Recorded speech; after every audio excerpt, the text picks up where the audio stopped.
Hello everyone, welcome to another video from JDM24scale.com, and today I want to have a closer look at this garage background diorama which I use for all my completed builds.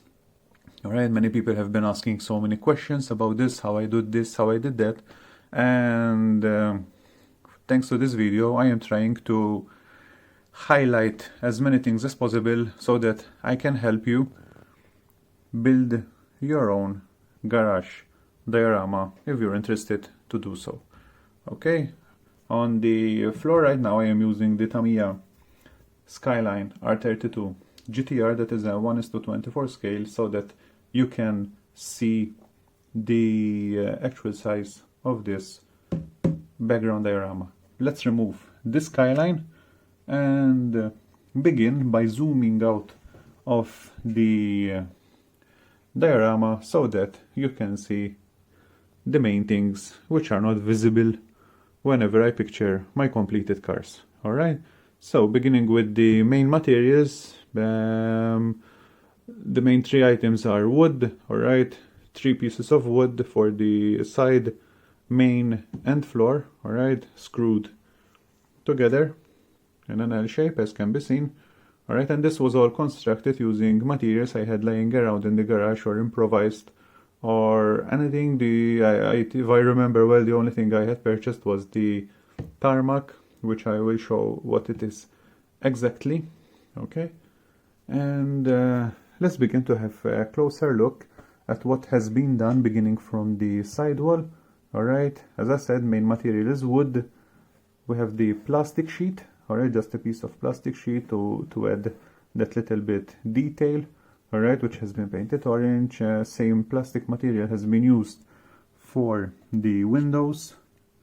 Okay, the camera was made using a thinner piece of plastic, alright, just shaped to size and attached to add that little more detail. Okay, the windows cut to size and everything, and finally everything was painted in color. Then I have added smoke color to a lot of water to add the weathering which can be seen, alright, and also some weathering of water falling down from the edge of the windows, just to make it a little bit more realistic. Okay, in between the walls we can see the pipe. I'm trying to simulate a drain pipe, and this was made from a thin piece of compressed air pipe, okay, with some bigger diameter in other pieces to make it a little more realistic to an actual roof drain pipe. Moving on to the bigger wall, okay, once again wood for the main part, and then I have cut 2 pieces of boxes, or one for the main garage door and the other for the smaller personnel door. Alright, this is the same material plastic as this one, okay, same as the edges. Alright, just to add that little detail. The light fitting is the same material as the camera, alright, just shaped into place and formed into a light piece over there. The garage door, what material is that? Very simple, that is just cardboard, the corrugated part that is that can be found in carton, just like this. All right, as you can see in the middle you have the corrugated right there, and that is actually corrugated cardboard. All right, I have taken away the front and back cardboard piece and taken only the corrugated part. Of course, this is just a small piece of cardboard. This was taken from a big packaging card box. Okay, I'm sure that there are more realistic materials than the cardboard I have used. This garage diorama was constructed around 11-12 years ago, and that was the best material I could lay my hands on at the time. Nowadays you can buy styrene in that form, which will be more realistic, maybe I will dedicate some time to renovate this diorama and make the garage door even more realistic than it is. The floor is just a piece of wood covered with scatter. Alright, let's zoom so that you can see a little bit better the texture of this. I tried to recreate tarmac. Alright, some washes was done to also highlight that effect of like oil that has been spilled on the tarmac. Alright, and what did I use for this? That is actually this material. It is the Jevis Scatter number 16 grey tarmac. Alright, and that was purchased online at the time, and the color has faded a little, I can notice, alright, from that time, but seeing the latest photos I took on this garage background, it's still realistic, so I'm not planning to replace that tarmac anytime soon, but it still does this job. And this was attached in the same way which I attach flocking. Alright, the important thing is that you do it all in one go. Alright, don't divide or anything or cross to do the tarmac. Do it all in one go. Alright, by attaching the glue, pouring it on, pressing it on the glue, and then making it upside down to remove the excess scatter, just like the procedure to attach the flocking. Alright, so that was basically what we always see when I picture the completed cars. Now let's move it around and see what actually the background looks like. Okay, especially how that door opens and closes, which many people have asked what mechanism I use. Let's turn it around and see from the behind. Okay, so this is the back of the diorama. As can be seen, it is not detailed or anything at all.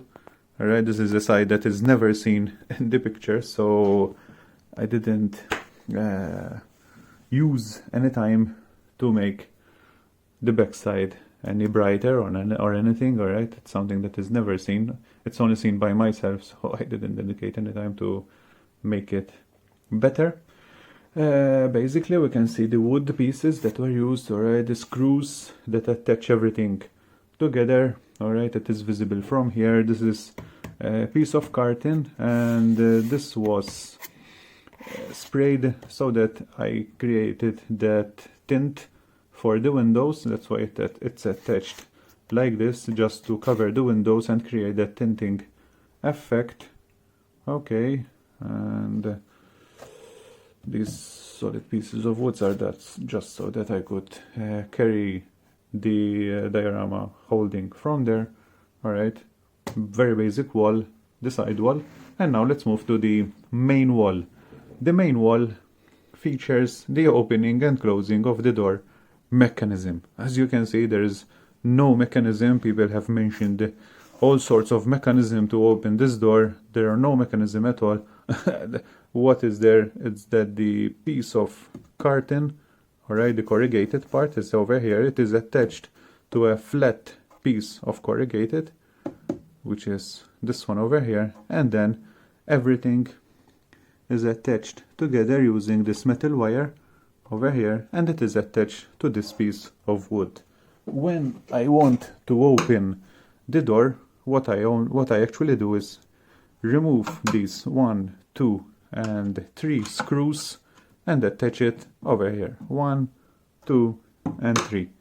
I simply remove and attach it high above over here, giving me the gap I require so that the garage door will look open.